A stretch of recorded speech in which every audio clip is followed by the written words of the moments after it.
আসসালামু আলাইকুম। এই মুহূর্তে আমরা আছি সৌদি আরবের মদিনার হাদিকা পার্কে। এই হাদিকা পার্কটা হলো কিং ফাইসাল পার্ক নামে, সেন্ট্রাল পার্ক নামে পরিচিত। এই যে দেখতে পাচ্ছেন এইখানে আমাদের বাংলাদেশি ভাইরা আছেন, তারা খুব আন্তরিক আমাদের সহযোগিতা করছেন, তারা পরিচয় করিয়ে দিচ্ছেন এই এলাকা সম্পর্কে। আমাদের সাথে এসেছেন এই যে আমাদের বাংলাদেশি ভাই মুরাদ ভাই এসেছেন মানিকগঞ্জ সদর থেকে, আর আমাদের সাথে আছেন আরেক মুরাদ ভাই জামালপুরের দেওয়ানগঞ্জ থেকে এসেছেন। আপনাদের পরিচয় করিয়ে দিলাম। এবার দেখাই কি ধরনের গাছ এইখানে আছে। দেখেন, চমৎকার একটি গাছ।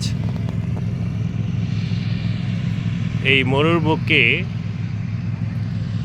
সৌদি আরবের কিং ফাহাদ সেন্ট্রাল পার্কে চমৎকার গাছ, একই সাথে আরও কিছু গাছ, বাগান বিলাস, এগুলো প্রচুর যত্ন নিতে হয়, অনেক ব্যয়বহুল এইসব গাছ এইখানে জন্মানো। আসলে পার্কের যে আকর্ষণ, বাচ্চা বা অনেক লোকের সমাগম, এটা দেখা যায় বিকাল বা সন্ধ্যার পরে। কারণ সৌদি আরবে সাধারণত 9টার পর থেকে প্রচণ্ড রোদ থাকে, তাপ থাকে। এই রোদে বা তাপে লোকজন পার্কে আসেন না। সামনে দেখতে পাচ্ছেন তালের গাছ, 2 তলা 3 তলা সর্বোচ্চ বিল্ডিংগুলো। কারণ এইখানে এত জায়গা রয়েছে যে হাই রাইজ বিল্ডিং করার প্রয়োজন পড়ে না। কাজ চলছে এখানে, অনেক সুন্দর সুন্দর ফুল, বিশাল পার্ক। আমরা একটি অংশে আছি মাত্র। 1800 টাকার লোক আছে, জেলা অরিজিনাল কোম্পানির লোক, আর 8000 টাকা 800 টাকা।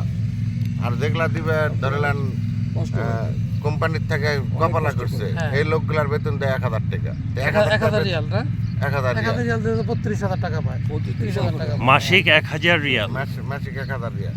1000 রিয়ালে এক মাস খাওয়া থাকা। আর প্রচুর টাকা খরচা, আর প্রতিটা জিনিসের দ্রব্যমূল্য বেশি দেখতেছেন না। বেশি ঠান্ডা ঠান্ডা আমরা খাচ্ছি 1 রিয়াল দিয়ে, এখন বর্তমানে 2.5 রিয়াল। আবার যে মুরগি আমরা খাচ্ছি 5 টাকা কিলো, সেই মুরগি এখন 12 টাকা 18 টাকা কিলো। অসম্ভব না। আবার দেশেও তো কিছু পাঠাতে হয়। হ্যাঁ, এখন করার তো কিচ্ছু না, কিচ্ছু করার আছে। আশেপাশে গেছি 7 লাখ 8 লাখ টাকা খরচা করে আছে, করার কিছু আছে তো বিপদত তো পড়ে গেছে মানুষ আছে। হ্যাঁ, এখন তো চাইলেও এই যে এই রোডটার সব আমাদের মাথার উপর দিয়ে যায়, কয়দিন থাকা যায় কোন? এই রোদ তো কম না তো। এটাই তো। কয় ঘন্টা কাজ করেন? 8 ঘন্টা। 8 ঘন্টা। ফাঁকি দেওয়ার কোনো সুযোগ নাই। হ্যাঁ, কিন্তু আর কোনো সুযোগ আছে দেখেন, সরকারের চেয়ে মোদির বেশি। সব সময় মোদিরা ঘুরতেছে। আজকে কয়টায় এসেছেন এখানে কাজে? 4টায়। 4টায় যাবেন, কয়টায়? 10টা। 12টায় যাতে 1টা বাজবে। 12টায় তো অনেক রোদ হবে। তো রোদের মধ্যে থাকে, এখন যাতে 1টা বাজবে। তা ডুব গোসল দেওয়া, পাক শাক করা, খাওয়া দাওয়া করতে করতে 3টা বাজে গেছে। আর কি করা যায়? এখন তোর ভিলা তো এখান থেকে 1 ঘন্টা লাগে যাতে, গাড়ি নিতে পার গেলে 1 ঘন্টা সময় লাগে। কোন জেলায় বাড়ি? বাড়ি আমার বগুড়া। যাক, আমরা দোয়া করি এসেছেন, ভালো থাকেন। এখানে আসার খরচ কোম্পানির গাড়ি, এটা কোম্পানির গাড়িতে আসতে হয়। কিন্তু এই নাস্তার থেকে শুরু করে এভরিথিং সব কিছু নিজে, শুধু পৌঁছে দেওয়া আর নেওয়াটা কোম্পানি নিবে, এটাই ওদের দায়িত্ব। কিন্তু আপনি কি খাবেন, নাস্তা করবেন, কি খাবেন না খাবেন, সব সম্পূর্ণরূপে নিজের সব। যাক, অনেক টাকা খরচ করে এসেছেন, পরিশ্রম করে। করার কিছু নাই, কি করবেন? পরিশ্রম করে আপাতত যখন যাওয়ার মতো অবস্থা হবে তখন দেশে গিয়ে একটা কিছু করুন, ভালো থাকবেন।